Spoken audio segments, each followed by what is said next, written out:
Ok, on prend un peu de pause, on recommence, on va en faire 3-4 comme ça. Si ça fait mal au bras, c'est normal. Claude, ça passe bien, mais finis ta poussée parce que tu ramènes et t'as encore la main dans l'eau. Allez, go! Sylvie, c'est bien. Elle gère bien le truc là. Et tu avances, et tu avances, et tu avances. Voilà, comme ça. Salut Tanguy. Allez, c'est parti pour l'analyse. Ça, c'est la vidéo du matin, la première qu'on a faite. Donc, la première chose qu'on peut voir et qu'on a bossé, de toute façon d'ailleurs, ça va être de bosser sur le fait de remonter les talons vers la surface de l'eau. Donc, d'immerger l'avant du corps pour que ça fasse effet balancier derrière. Et que du coup il y ait moins de résistance forcément à l'avancement et qu'il y ait plus de sensations aussi en termes d'eau qui s'écoule sur la nuque, sur le haut du dos, bref que ça glisse tu vois beaucoup mieux. Et quand on a de meilleures sensations, bien souvent ça permet de s'entraîner en fait encore mieux parce qu'on y prend plaisir. En tout cas moi c'est comme ça que je le constate, que je le vois, c'est comme ça que je l'ai vécu également. Donc ça me paraît intéressant de toute façon par rapport au retour que j'ai eu sur la journée et puis même que j'avais depuis plusieurs stages. Donc ce qu'on va chercher à faire forcément c'est réaligner bien la nuque. Ok, immerger l'avant pour remonter un peu le bassin et surtout remonter beaucoup les pieds. Donc ici c'est la vidéo qu'on a faite après justement le travail d'immersion. Donc tu vois là tu passes sous la surface, ça c'est beaucoup plus intéressant. Tu as presque le haut du battement là à certains moments qu'on voit à la surface, donc c'est pour ça qu'il faut vraiment pas hésiter à aller sur la surface. Alors c'est normal tu vois, là tu commences à pousser, le bras il va rentrer dans l'eau ici, et souvent ça met à mal tu vois l'immersion et c'est là où ça monte. Donc c'est là où il faudra mettre le petit focus supplémentaire, tu arrives à t'immerger, mais il faut réussir à le maintenir lors de l'entrée de ton bras dans l'eau pour réussir forcément à maintenir l'horizontalité parce que si ça monte, ça descend, ça monte, ça descend, les pieds vont faire la même chose donc ça va créer des freins au fur et à mesure. Donc ça se travaille au fur et à mesure. C'est pour ça que je vous demande souvent de respirer 3, 4, 5 temps, ça simplifie vraiment le truc. Et ensuite, il faut y arriver sur ta respiration normale, en respiration 2 temps. Donc c'est forcément plus long à faire, ça me prend du temps pour automatiser, mais c'est important en tout cas de travailler en 5 temps, en 4 temps, en 3 temps, en 2 temps, même dans la même séance. Et puis au fur et à mesure, tu verras que ça passe de plus en plus naturellement. En tout cas, les pieds sont beaucoup plus hauts. Tu vois qu'en termes d'horizontalité, c'est beaucoup plus intéressant. Il y a encore à gagner un petit peu. Mais déjà, si tu arrives à faire ça par rapport à ce que tu faisais avant, forcément, ça sera moins de frein, donc plus de glisse. Et ça te servira, comme on le disait, avec une combinaison qui fait tout monter. Mais le fait de savoir qu'on peut s'immerger, ça permet de garder la même profondeur d'appui avec ses mains. Et donc la même propulsion aussi bien en eau libre qu'en bassin. Donc ensuite, je reviens sur la vidéo du matin. Le deuxième point, ça va être de chercher à avoir des appuis qui passent sous ton corps, ou plutôt ton corps qui passe au-dessus des appuis, parce que crawl c'est ramper. Et là, ce qu'on voit, regarde, là on le voit bien de toute façon ici, que le cage ça s'écarte un peu, il n'y a pas de souci. Mais là tu vois, ça s'écarte, ça reste écarté, ça reste écarté. Et du coup, ça veut dire que ça demande beaucoup plus de force que de passer au-dessus de ton appui, où ça dépenserait moins d'énergie, tu aurais plus de force. Donc en fait, tu gagnerais sur tous les tableaux, quoi, aussi bien en termes d'efficacité qu'en termes d'efficience. Donc de toute façon c'est ce qu'on veut, nager plus vite en faisant moins d'efforts. Donc le bras gauche notamment, vu que tu respires à gauche, c'est logique. Le bras droit passe peut-être un peu mieux, enfin c'est même pas peut-être, il passe mieux sous ton corps. Donc va falloir chercher, tu vois, ça reste ici, donc ça c'est plus dur. Donc on va chercher le roulis, mieux encore plus engagé, sentir l'épaule qui vient au niveau du visage. Et 2, on va travailler le retour aérien, parce que j'imagine aussi que tu as peut-être vu le retour.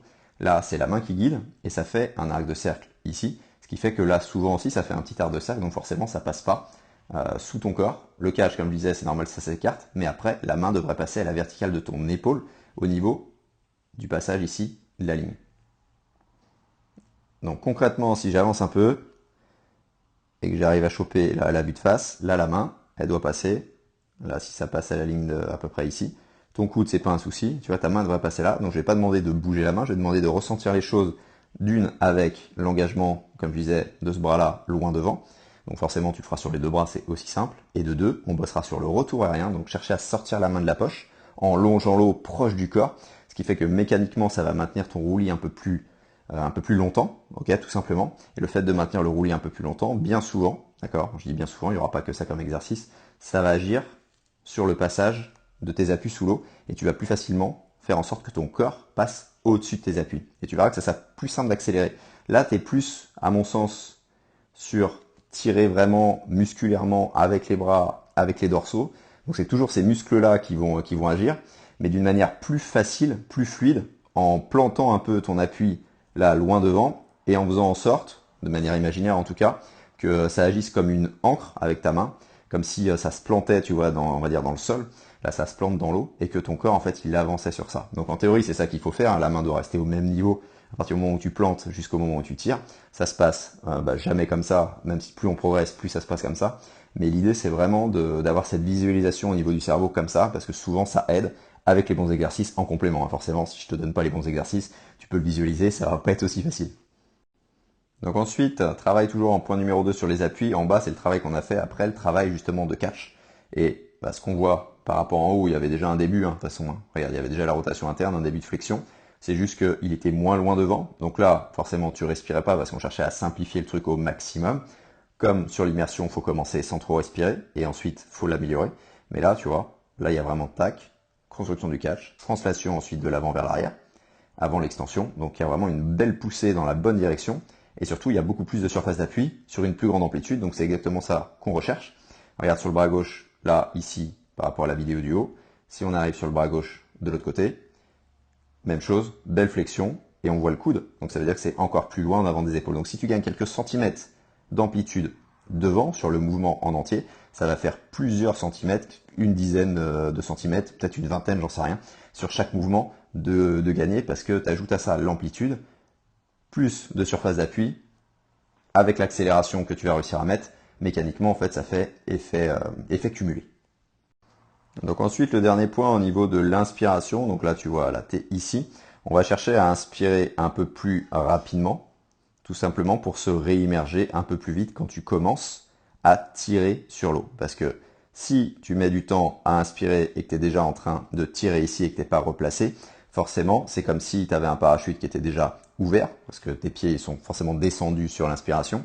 Et si tu commences à tirer et que, comme je disais, les pieds sont un peu plus bas, donc il y a plus de frein, ça va être beaucoup plus difficile, il faudra dépenser plus d'énergie pour aller aussi loin à chaque mouvement.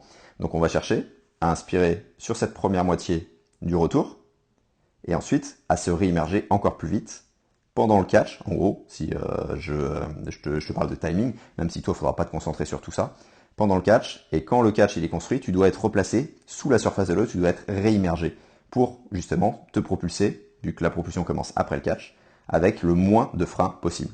Donc chose que tu essayais déjà de faire ici sur cette longueur-là, mais ça me paraît assez intéressant de te mettre ça sur cette vue-là, sur cette vue drone, pour te rendre compte que oui, il y avait déjà du mieux, tu cherchais vraiment l'immersion, mais il y a moyen d'inspirer plus vite pour se réimmerger encore plus vite. Donc voilà Tanguy, je te remets la vidéo sur l'immersion. Donc prends les choses dans l'ordre, fais ce que tu ressens le mieux surtout, ce qui te donne le plus de sensations, de glisse, de plaisir. Et puis répète au fur et à mesure, je suis sûr que ça va bien se passer. Allez, ciao. Si toi aussi tu cherches un crawl vraiment plus en glisse avec un exercice que recommandent les milliers de triathlètes qui l'utilisent en ce moment, l'exercice de la paume magique, je te mets le lien en description, lien vers une semaine d'entraînement offerte avec 3 exercices en vidéo dont la paume magique. Je te laisse découvrir tout ça et je te dis à très vite.